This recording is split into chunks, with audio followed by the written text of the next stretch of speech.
I love the dumb character who knows everything archetype. Normally the first character to look at absurdity made normal, then treats normality as a surreal strangeness.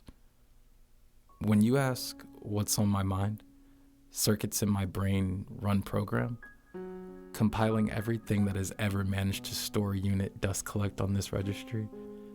I take in the casualness of a question, skydiving out of the clouds, landing padded, exiting your mouth, shaken but safe between us, and synthesize tones tuned to this experience.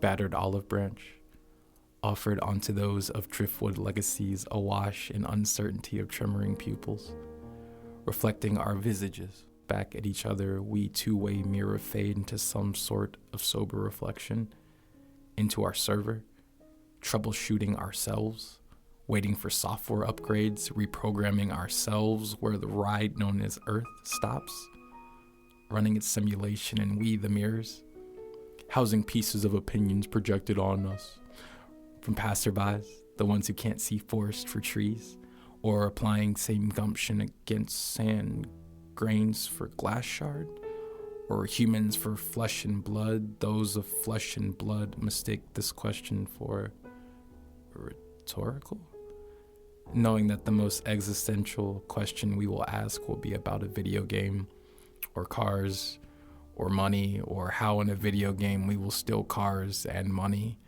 that this conversation is skin deep. Bodied surface tension tentatively stretched across nets worked upon air. Stressed, vibrations braided into the fabric of eardrums, conundrum drumming up another cannon fodder conversation. Constant buffering, loading of saliva alchemized to spider stutter step through interconnected webs but never dip a toe in the soup of ideas. Use your noodle, they say. Human experience, whole kit and caboodle, they say. We won't stew in it, okay? Ingredients we haven't tried stay shelved in the pantry. Sprites flattened until they're 2D. In terms of miles, that would make it a thought away. Synaptic jump. BUTEEUP stevia scented rose through low tides. Molasses dribbling in our held court, becoming more bogged down than uplifted, which is to say, all that to express. By that I mean pre-prepared microwavable toppings, and call it food for thought, call it meal, call it filling. And I'd rather talk about thoughts, dine with the thought of thoughts, materializing thoughts that ponder, re-encounter, and influence other thoughts.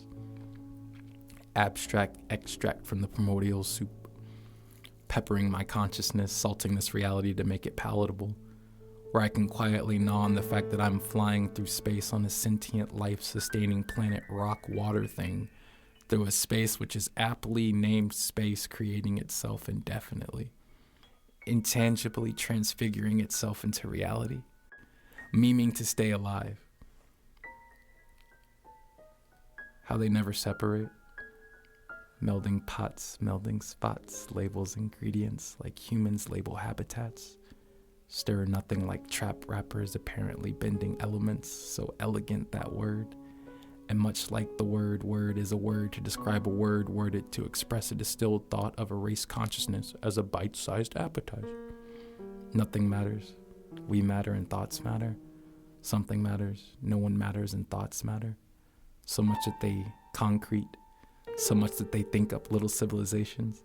So much so it naturally thinks things in existence that should be, like us having this conversation, like being the anomalies that made it to concrete, who have long since wanted to become water.